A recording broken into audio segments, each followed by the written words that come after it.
Okay, investors unnerved after Fitch cut its rating outlook for the country. Local shares had its worst slump today since April, ending lower by 1.7% to 6,795, erasing whatever gain was made on Monday. That marks the PSEI's fifth decline in 6 sessions.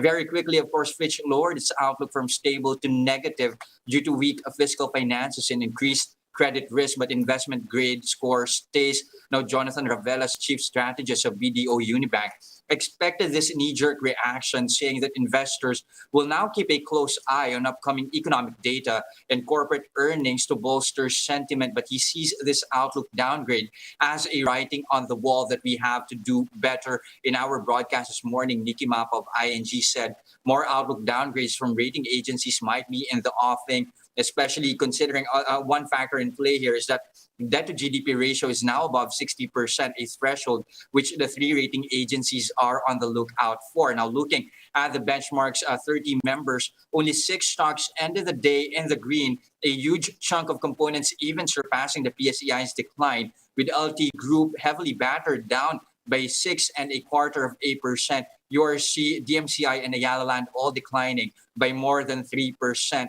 But it's not just local stocks. The peso also plummeted earlier in the day as much as 0.4% to 50.32. The greenback, its weakest level yet since June last year. Mike Ricafort, chief economist of RCBC, says the action by Fitch would definitely not help the pressure on the peso. But as you can see in this chart right here, the local currency strengthening a touch here, at least up close to 0.2%, now at 50.03 to the dollar. Now, one big news in markets today, again, is, of course, Fitch Ratings lowering its outlook on the Philippines, which many see as a warning on the government's handling of the pandemic. Now, to talk about its implications, let me bring in One News' business editor, Regina Lay. Reg, good afternoon. Hey, Jes, good afternoon. Wish we had better news to talk about today. Well, we do hope so. But then again, you have this bit of news, of course, from Fitch changing their outlook to negative on the Philippine economy, which has investors worried. Will this have any immediate impact on us? Well, there's the fact that shares dropped today, as you were just talking about. We're seeing a knee-jerk reaction across the markets. But let me make one thing clear off the bat, though. The Philippines credit rating stays at triple B for now. That hasn't changed. That's still one notch above minimum investment grade, right?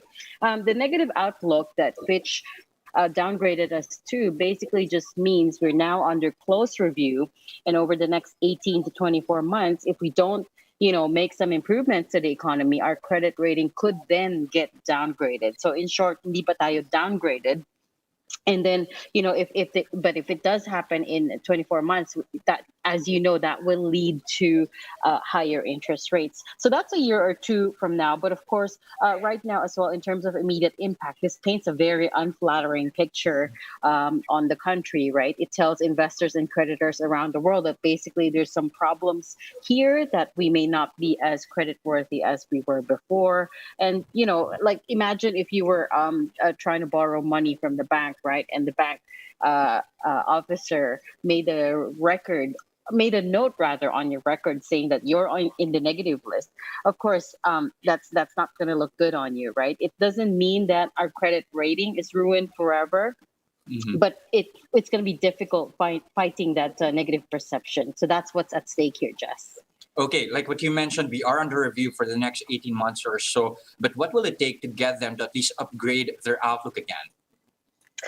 Good questions. Fitch specifically is looking for two improvements to 2 factors. Number 1, public finances, and number 2, governance standards. It wants to see the government grow the revenue base, aka tax collections, and try to narrow that all-important debt to GDP ratio, which actually it's forecasted to hit about 52.7% this year. So that's a little high. At the same time, it also wants to see more stimulus to support economic recovery, which is tricky because Finance Secretary Sonny Dominguez is actually taking a more conservative approach. In fact, in his response to Fitch, Secretary Dominguez said that the negative impact of the pandemic is quote unquote temporary, and that we're in fact en route to recovery. The problem is Fitch also pointed out that the national goal to hit herd immunity by end 2021, is what it calls ambitious, because at the moment only under 3% of the population have been fully vaccinated so far. So in short, it's going to take a huge collective effort to get us back to stable outlook. Jess? Okay, and that's going to be a tough task, at least for the government. Thank you very much again for those insights and updates, Regina Lay, One News business editor. Thank you, Reg. Now, how will that revised outlook from Fitch affect the prospects of the property sector? To talk about that and how the real estate space fared in the first half of 2021, we have on the program David Leechiu, CEO of Leechiu Property Consultants. Good afternoon, David. Good afternoon, Jes. Thank you for your program. And thank you for joining us. But jumping right into the day's top story, what are the downside risks here for the property sector after that latest action from Fitch? I don't think I guess the immediate feedback is that the interest rates will be climbing, borrowing rates will be climbing for many developers. Fortunately, many of the big ones have the REIT lined up and they're going to exhaust as much capital as they can raise from the REITs. And that should defer them from having to go to the bond market. And I frankly think that the impact would be minimal because the private sector has been fully funded on its own, and most of the condos being bought are secured by local buyers. The local buyers are secured by overseas remittances. So it's not really the bank lending rates and the bank actual amounts lent to the market is an impact 3 to 4 quarters away from what's happening on the ground in the market. So any changes in interest rates or amount of lending into the system only impacts the market 3 to 4 quarters from today. So I think there's going to be a delayed impact on that. It won't be immediate. Unlike the stock market. But should there be at least a possible investment grade downgrade, rather? How can the sector weather any possible fallout from that? Well, just remember that we came from the hole of the junk bonds 20 years ago to what we are today, and we can very easily go back to self-funding, the developers funding their own projects using the pre-sale activity from buyers. And frankly, that was the way developers built projects up until very recently. Now, going to your... Go ahead, David. You were saying? I don't think the ratings will have a meaningful impact. Of course, it might cost more to borrow money from the formal lending institutions, but I think the developers have found ways to adapt to that previously, and they will do so again if money becomes too expensive. And fortunately, and the timing is perfect, the REITs are coming to raise liquidity for the developers also. And they're not, unlike in some developed markets, companies that REIT end up using the money to acquire new assets that are normally overpriced because there are 20 to 60 REITs in these developed countries, all competing for the same finite assets. Here, in this first cycle of the Philippine REITs, they are going to raise money to deploy to construction projects. So they're not going to go into this expensive buying binge of assets. They're going to go directly into completing their current construction projects in lieu of borrowing money. Now, picking up from what you said about REITs here, of course, there's optimism and huge interest in REITs. What does it signify for a market that's only recovering from the pandemic? Well, if you look at how Ayala REIT has performed, 35% up from listing a year ago, I think that's a great testament to what the REIT provides the market, which is the most efficient way for anybody to own real estate. Now, going to your report, you see office demand on the road to recovery. with around 291,000 square meters of transactions, even forecasting it to exceed 2020 levels. But are you seeing at least a return to pre-pandemic levels? I think it will take a while for, conservatively, I think it will take a while to get back to 2019, 2018 numbers. 2019, we hit 1.7 million square meters of transactions throughout the country, which made the Philippines the third largest office market in the world. 2020, 380,000. This year, I think 600,000. So I guess we're on our way there, but we need the contribution of the POGO sector for us to accelerate this growth. At the moment, the ones driving office demand for the last 5 quarters is the BPO sector, which means that BPOs continue to occupy space because they employ more Filipinos in the Philippines, and that's going to keep growing. And it's growing. The BPO sector is growing because of the cost-cutting measures that the West is under pressure to do today. And I think that's going to get bigger and bigger next year and the following year. Now, if we do all of this with just the BPO sector and the local market, and we hit 600,000 square meters, that would be fantastic. If we get a revival from the POGO sector, which I expect them to do, then we could be back at 2019 levels maybe in 18 months or 2 years. But do you really see the POGO sector recovering from contractions? Do you see it at least returning to 2019 levels when it surpassed at least the IT BPM segment? Yes. These are my indicators. Number one, they've stopped contracting. Number two, they have had a compromise law between the government and the POGO industry, and they're all like, okay, this is an acceptable platform to work on for both sides. And supposedly, it makes the Philippines the only country in the world that provides an official tax structure and corporate structure for POGOs. And like what we said in April of 2020, it will result in a massive influx of POGO operations in the Philippines. And it won't just be about China. It will be about India and the rest of the large populations where gaming is allowed.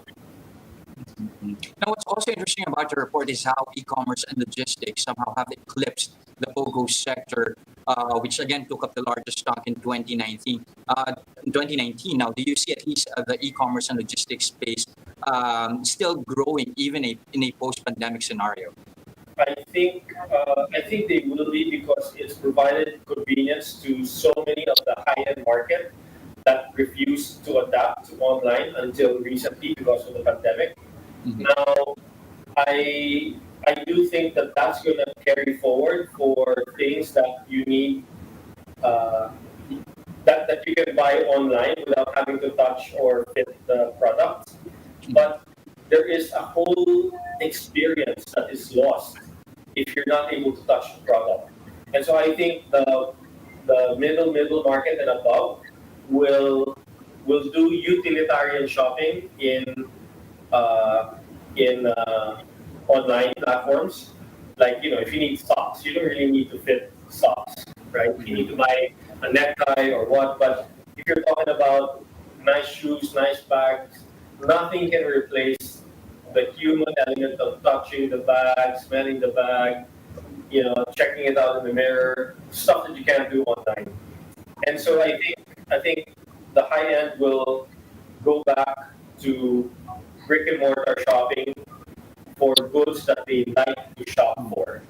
And then the middle market and below will continue to populate the malls as they did pre-second lockdown. I mean, before the second lockdown and we were hitting 10,000 cases a day, people were pretty much living as if things were normal.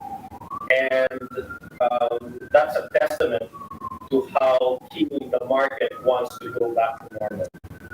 Now, let's move over to the residential segment.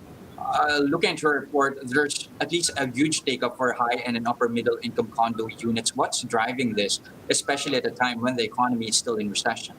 So that segment of the market was impacted by COVID in the first half of COVID, and now they're starting to recover. So the information we've laid out here is over 520 buildings across 100 developers across 300,000 or so units. I think 350,000 units. So the property market has been fairly resilient in both landed property and condos. If you imagine, property values have held their prices through the last 15 months predominantly. Okay? Yes, there are a few distressed sales, but overall the market has performed extremely well.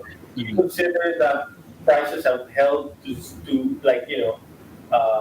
status quo despite a 10% contraction in the economy, despite as much as a 30 to 40% reduction in rents, and yet prices continue to hold steady, is a testament to how resilient this market has been. Mhm. And But that's what a do you think sign is of going to be the post-pandemic scenario for the residential segment? I think if property prices are behaving this way, despite the biggest economic crisis the Philippines has ever seen in decades, then I expect prices to be meaningfully moving up when we start opening the economy again. All right. Thank you very much again for your insights. Leechiu Property Consultant CEO David Leechiu. Thank you, David. Thank you, Jess. Now, here are some updates on the country's vaccination efforts. The COVID-19 National Task Force admits achieving herd immunity this year would be a big challenge, with just about 3% or at least 3 million Filipinos being fully vaccinated. The Health Department tally as of Monday shows over 13 million vaccine doses have been administered, 9.6 million in first doses, and 3.5 million in second doses. Vaccine czar Carlito Galvez says nearly 78 million Filipinos need to be vaccinated to achieve herd immunity. Local government units are now awaiting additional supply to boost their respective inoculation programs. The same goes for the private sector. Presidential Advisor on Entrepreneurship Joey Concepcion tells Agenda that 1.1 million doses procured by private companies are set to arrive on Friday, with vaccination expected to begin next week. And those are the biggest stories this trading day, July 13, 2021. Catch Businessworld live again tomorrow at 9:30 a.m. for the market open and 3:15 p.m. for the market close. I'm Jes Delos Santos. We are One News. Mask on, wash hands, and stay safe, Philippines.